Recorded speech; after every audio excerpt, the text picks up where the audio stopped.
Welcome to Brazos Matters. I'm Jay Sokol. Co-hosting with me today is KAMU student content contributor Macy Litterst, who's a senior journalism major at Texas A&M. Macy, welcome. Thank you. Each semester, when we have a new student join the Brazos Matters team, we have a conversation to determine what the student would be interested in researching and discussing on the show. And you identified a few things that you're either passionate or curious about. And today's topic is one of those. Why don't you tell us about it? Yes, so throughout my years of college, I've seen Northgate and that area change a lot with the high-rise buildings, the shutting downs of many bars, the makings of new bars, and some problems with fake IDs and them getting harder to recognize. And I'm just curious to see what your point of views are on that. So that's where things started. Yes. And then we sort of zoomed out a little bit. And there are probably 50 ways we could approach Northgate as a show topic, but today we're going to focus on the evolving public safety factors and trends and plans for the area, both broadly and specifically. And so our guest is College Station Police Chief Billy Couch. Chief, thanks for being here. Absolutely. Happy to be here. You betcha. Macy, go ahead.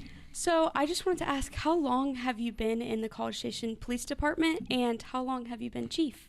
I've been in the police department going on 28 years. I've been chief since June of 2020, so a little over 5 years. Awesome.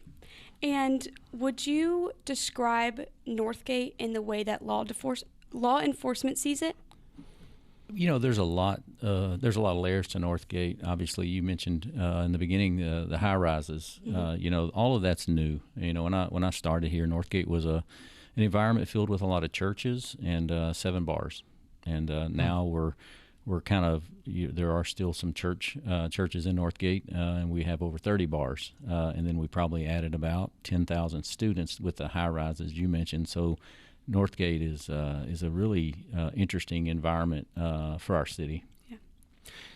So what are the boundaries of Northgate now? Because when there were 7 bars and a whole bunch of churches, I imagine the boundaries were different than what they are now. Feels like it's expanded. Yeah, we define them different probably than the city would as far as for their planning stuff. But, we do it from response perspective. And the guys that really patrol Northgate for us are really just talking about that immediate area where the bars are. We used to extend over to South College because we had another bar down there. But now it's really just for us the response area for that area where the bars are at nighttime. Now, that goes away during the day, so that boundary expands, and we can respond to a larger geographic area during the day than with our units at night. We use other units for the outlying areas at night. Yeah. Talk more about what the changes have meant for you and for College Station PD over this past decade or so. I think. Just to start with, the changing of the high rises and the student population that has moved into Northgate is a huge win for the city and for the university. As a student, it would have been an amazing thing to have a residential area right across from campus. So I think what they're doing over there is absolutely necessary and a great benefit to the university and to the students and families that have their kids here.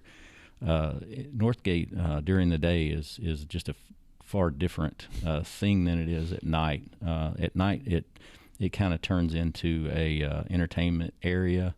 It's pretty large scale now. So we're and by that, when I started with the smaller number of bars, you really just kind of had a student body, customer base, local. Policed very consistently. Now it's not that way. Now the customer base for Northgate is broad and expansive, and people come from out of town on the weekends to come to Northgate. So it doesn't necessarily police consistently like it once did. So in the demands for an environment with 30 bars is different than an environment with 7 bars. So I have to staff that with a lot more resources in order to manage the chaos that can come from Northgate. Yeah. Going off of that, do the high-rise buildings, have you seen it become any harder to control the area as a police department, or do they not really have an effect like that?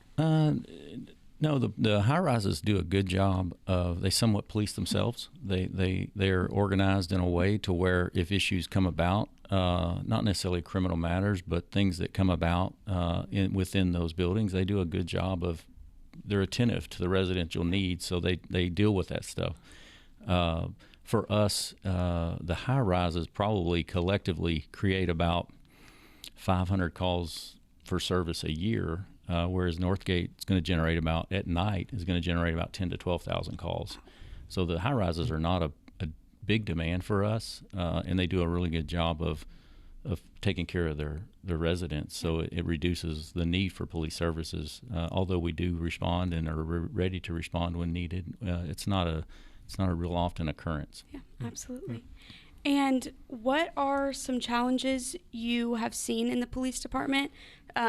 Such as public safety or enforcement, and what are the consistent crime categories that you've seen?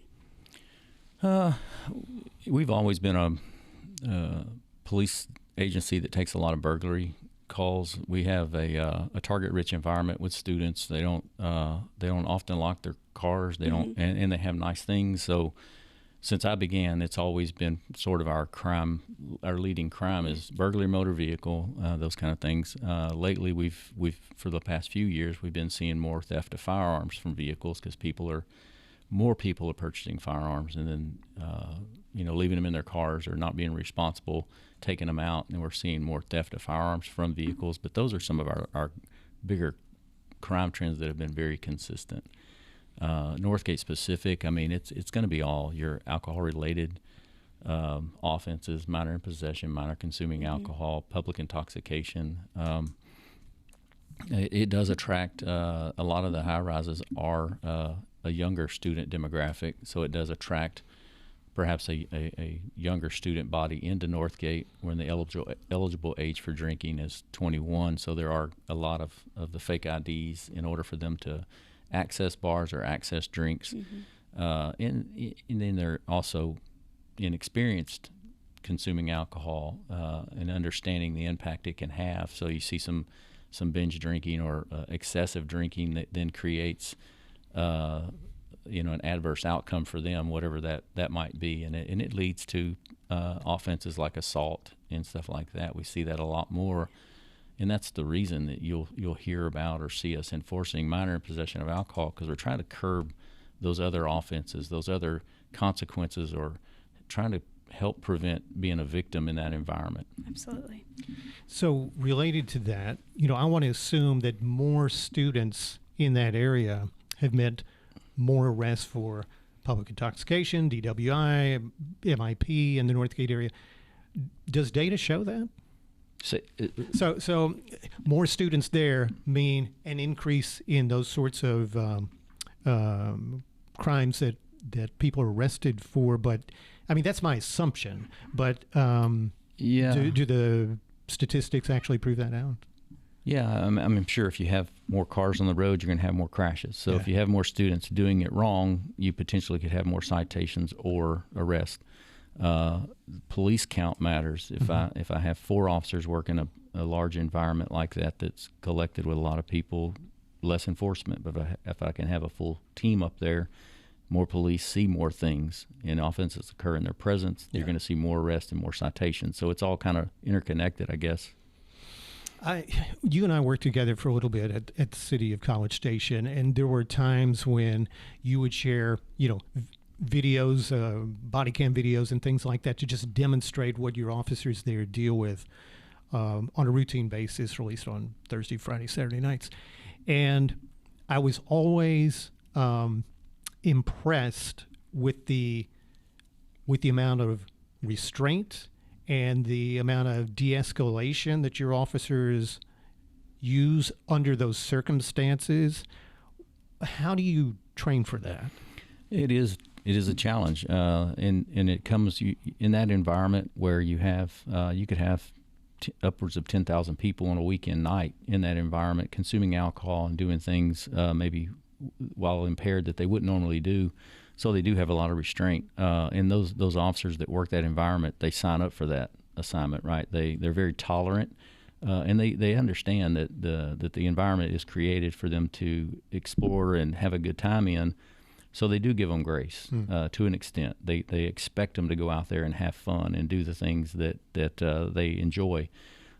So they are very tolerant, and they're out there and they're laughing and cutting up and smiling and taking pictures and really helping them enjoy that environment safely. But the things they're going to call into question and put a stop to are the things that lead to unhealthy decisions, to where they're either going to become a victim, they're going to get in a car and perhaps victimize someone else driving intoxicated, or they're just minors up there consuming alcohol that could then lead to other issues. A lot of our public intoxication arrests, which is they've gotten intoxicated to the extent they're a danger to themselves or others, is often minors. So, and again, I think that goes back to the inexperience with understanding the impact of the consumption and what it could perhaps do. But yes, our officers that work that environment are incredible. They, number one, to sign up for an assignment that is Wednesday, Thursday, Friday, Saturday, regularly. That's their schedule. It says a lot about them, and they embrace it, and they do a really, really good job policing that environment. It throws new challenges at them every time they work, and they navigate those challenges exceptional. And they're very professional, like you mentioned. They're in a really unprofessional environment at times, but they are always professional.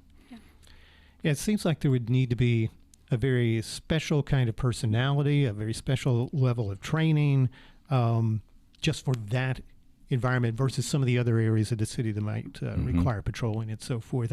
Is that right? Like I don't want to compare this to like a SEAL Team 6, but what I'm saying is it just feels like there's a higher level of You're right. Training requirements. I think it is the right personality for somebody in that environment, but I think you could attribute a lot of it to the coaching that they get from the leadership that they have up there. We have some really good leaders in those teams environments, helping to coach them up and work with them to really embrace and understand the dynamics. Yeah. Well, let's reset things a little bit. If you're just tuning in, I'm Jay Sokol along with Macy Litters, and our guest today is College Station Police Chief Billy Couch. We're talking about Northgate from a public safety standpoint. Northgate has become such a densely populated area. I think either you said or I've heard that there are at least 10,000 people living in this concentrated area. And I understand why. From my time with the city, you concentrate students there. They have easy access to the university. They may not need vehicles. They can use scooters or bicycles or just walk and that sort of thing. And by concentrating them there, you are helping create less traffic in other parts of the city and those sorts of things. But maybe there are some unintended consequences of there not seeming to be an apparent end to the building and the development. It's like a city within a city. What are your thoughts about that? Yeah, I think you nailed all the points in that. I guess the market will control what's developed, and I don't know how occupied the high-rises are, but they are currently still building new ones. And I can only assume that's a demand of the market, and it calls for that, because those are some incredible investments for those kind of structures to be put on some really expensive ground. But yeah, it doesn't seem to be slowing down. There are other projects in development now, and some that I hear are coming. So I think the university growth has certainly called for some of that demand, and just thinking about it from a student's perspective, and that might be a good question for our student on the panel, that it seems to me if I was a student and I could afford it, that would be absolutely where I'd want to live. I agree with that. Does that sound right? Yeah, it's easy access to everything, especially campus too. I agree. There's city ordinance that requires city council to approve a new bar to replace an old bar in the same location. Has that been a game changer in a way, or what kind of influence do you have with that process? That is a new process that it's been in place. So if you want to open a bar in any other part of the city, you would have to go before council and there or through zoning or get some pre-approvals, and then it would end up in council, and council would then weigh in on everything outside the city. That was removed. That process was removed from Northgate many years ago. 15 or 20 years ago, that was removed from Northgate, and I think that was the reason. And I think council at the time probably felt like a concentration of more bars in one area to create an entertainment value for that part of town would be beneficial. So it made it easier for you to open a bar in Northgate. Well, I don't think any of the council at that time forecasted the explosion of 30 bars in a small geographic area like that. So we did recently go before council and ask that it's a conditional use permit is what it is. We asked that be brought back into the Northgate equation as well, so that council would have a say in new bars coming into that environment, because we really feel like it has reached the maximum capacity for that, and the environment as a result is not as healthy on those peak nights when all the bars are open and all filling up with that many people. So we brought that back. It hasn't really had a impact. There's not been anything new that came before council since we've done that, but it is in place, and it gives council at least an opportunity to hear perhaps a business plan and be able to weigh in on, is that environment in a position to where it can take on whatever's being proposed. And what is, just from a student standpoint, I would love to know, what is your opinion on shutting down a bar and then them trying to open up new ones in replacement of that one? Do you think that that's a good idea? Like, what do you think? If something goes out of business, I think there are likely, because of the density of the environment at night, I think we have too many people in that area, and it creates a very unsafe environment. So a reduction in bars could improve the amount of people collectively there, whether it's rideshare getting in and out, or people finding parking, or just the number and magnitude of people in an environment where they're all perhaps consuming alcohol.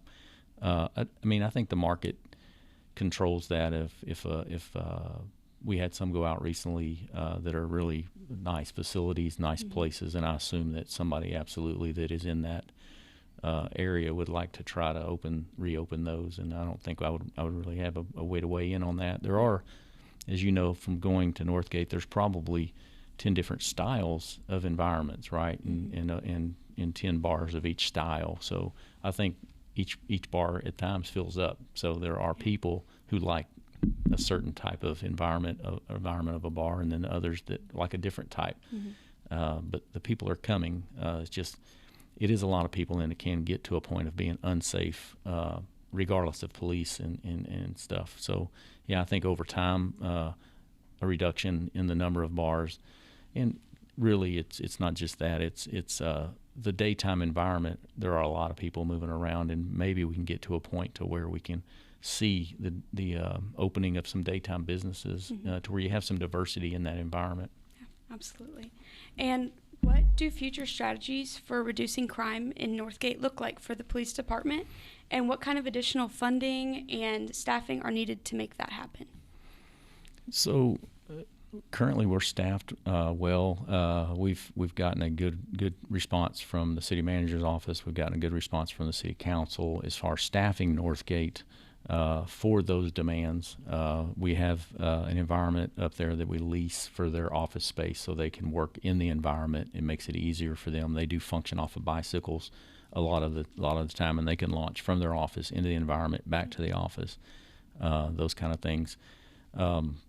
And I wasn't quite clear on the first part of the. I just asked what future strategies for reducing crime in Northgate. What does that look like for the police department? So there are some element of the criminal element that comes to Northgate that are more preying for victims. We have some gang activity. We have some true criminal element that we find in Northgate that are committing some crime, whether it's narcotics distribution, thefts, or other assaults, things like that. So we have some specially trained guys that we'll put in that environment to identify and eradicate those problems if we can, to overall make for a safer environment. But short of that, I mean, we do staff it in a demand response, right? Whatever the demands are, we're going to staff for that. We can reduce our staff some on off-peak weekends. We're going to be out of town, home games for a few weeks. So we may pull back some staff. But when we come back and we're back into a situation in the fall where we have home games, we have to staff up for that. And what staff looks like, we may staff up with 12 guys and a sergeant. We may have a booking station to where we can facilitate, if there are arrests made, being able to process them on site, and then use some ancillary person to take them to the county jail, so that our Northgate officers can stay in the environment and continue to service those demands. Crime reduction in Northgate is difficult when we can put steps in place if we have trends occurring in an area where certain crimes are occurring. I can staff for that, and we can figure out a solution operationally. Northgate is so dynamic that we try to police it consistent so that we know what to expect, so the customers, the guests in Northgate know what to expect. But as far as eradicating the criminal element, there's not a lot of other prediction factors that we can really deploy in that environment because it's so dynamic from night to night. So with the few minutes we have left, let's zoom out just a little bit from Northgate. And what are some other big challenges for you and for the department in various parts of the city? We've had some pockets of crime that have come into play here recently in the last few years. Some areas that where there were some apartment complexes that led to a little bit more of our criminal activity. So we had to go in really and address those. And there's some lingering effects to that as well, where we're having to really monitor and stay on top of that. And a lot of times with an apartment that kind of starts creating criminal issues, or we have assaults or ag assaults and those kind of things, a lot of times it does get back into management of the complex. What are they allowing, and what are they permitting to be there? And a lot of times it may not be the permanent resident who they've leased to. It's guests of residents or people just using that as a place to loiter and create criminal activity. So we've had some of those, and we try and address those as good as we can, because those typically lead to a higher victim count. Any other issues that are sort of top of mind?